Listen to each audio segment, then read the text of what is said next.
what if doing well in school and in life depends on much more than your ability to learn quickly and easily? I started studying kids and adults in all kinds of super challenging settings. And in every study, my question was, who is successful here and why? My research team and I went to West Point Military Academy. We tried to predict which cadets would stay in military training and which would drop out. We went to the National Spelling Bee and tried to predict which children would advance farthest in competition. We partnered with private companies asking which of these salespeople is going to keep their jobs and who's going to earn the most money. In all those very different contexts, one characteristic emerged as a significant predictor of success. And it wasn't social intelligence, it wasn't good looks, physical health, and it wasn't IQ.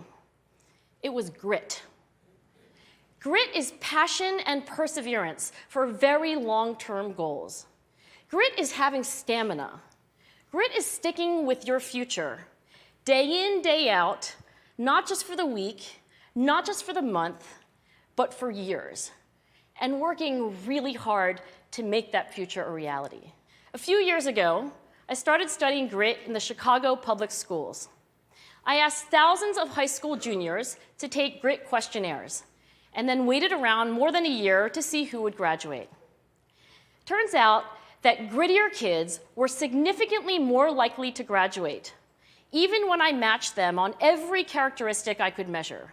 Things like family income, standardized achievement test scores, even how safe kids felt when they were at school.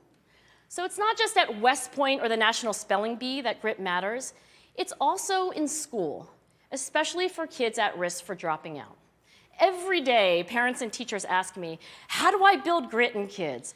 So far, the best idea I've heard about building grit in kids is something called growth mindset.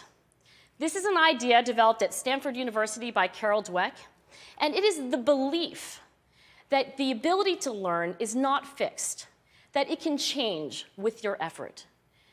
Dr. Dweck has shown that when kids read and learn about the brain and how it changes and grows in response to challenge, they're much more likely to persevere when they fail because they don't believe that failure is a permanent condition. So growth mindset is a great idea for building grit, but we need more. We need to take our best ideas, our strongest intuitions, and we need to test them. We need to measure whether we've been successful, and we have to be willing to fail, to be wrong, to start over again with lessons learned.